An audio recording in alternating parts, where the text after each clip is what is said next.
ISIS has released a new video with images of New York City, apparently implying the Big Apple is the next target for suicide attacks. And new information points to a threat against the White House as well, right here in Washington, D.C. Alexey Yaroshevsky has more from the White House. Propaganda video, they targeted the White House as their next place they would hit. They actually said that they would render the White House black. Again, this is the second threat in just this week, but the FBI Director James Comey was very swift to react to this video and came up with a statement saying that all those threats were basically illegitimate. Let's listen to what FBI Director had to say. We are not aware of any credible threat here of a Paris-type attack, and we have seen no connection at all between the Paris attackers and the United States. ISIL and its supporters put out all kinds of propaganda like videos and magazines, but that is not credible intelligence. Of course, we investigate all of those propaganda threats, but instead the threat here focuses primarily on troubled souls in America who are being inspired or enabled online to do something violent for ISIL.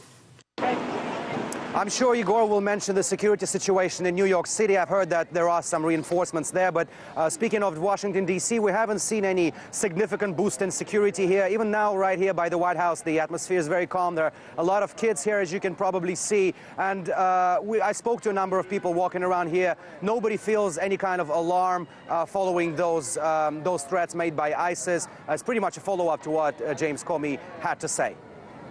And now for the threats in New York City, here's RT's Egor Piskunov. Well, this latest propaganda video released by Islamic State does have some images of Times Square, perhaps implying that that could potentially be one of their next targets. That is new concerning the video, of course, but we have heard from the city's senior officials, including Mayor de Blasio and Police Commissioner Bill Bratton. And they actually came down to Times Square, stood there right in the crowd, sort of showing everybody that it's still safe, there's no reasons to panic. And frankly, they said that there's nothing new about New York City being under threat of a possible terror attack. Unfortunately, we all know that. Just remember 9/11.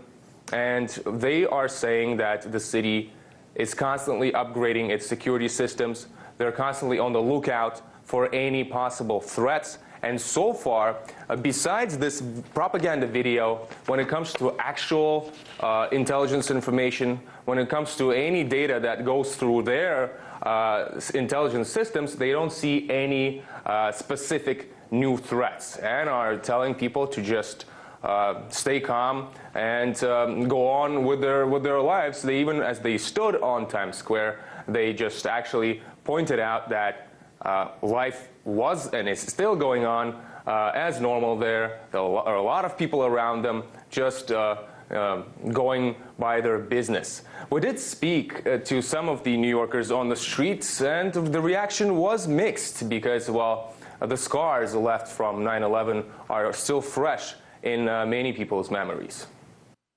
Well, terrorism is something that has struck personally. I was affected September 11th, and every day it's something that's on all of our minds, not just here in New York, but it is a global issue, and it is scary. I don't know what I'm saying. It just sucks, really, to be honest with you. That you have to come to work and, you know, something could happen, you know, to somebody you care about or, you know, to anybody that, you know, in the city. It's a horrible thing, actually. I don't think there's any place safer in the world to be than New York City. These people, they're out of control, they're crazy. They're going to make threats all the time. I'm not going to let it get to you day to day. I know the people that are here, whose job it is to protect us, they're doing everything they can. There's nothing else we can really do about it, but do what you got to do, live your day. I mean, I was here on September 11th and saw the World Trade Centers on fire with my own eyes, and since then there hasn't been a major terrorist incident, so I've basically trust the New York City police, and you know, eventually it'll happen, I guess, but I'm not afraid on a daily basis. I just want to add that I also saw 9/11 and the Twin Towers on fire with my own eyes, and I totally understand what that man was saying. And I think the New York City authorities did have enough time to upgrade all of the surveillance and security systems in the city.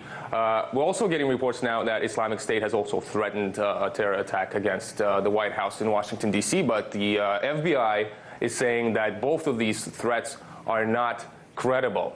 But just to remind you, right after the terror attacks in Paris, authorities here in New York City and in New York State upgraded, toughened security measures. Additional police units have been sent to the more populated areas of New York City, including Times Square, of course. And these additional police units also include anti-terror units.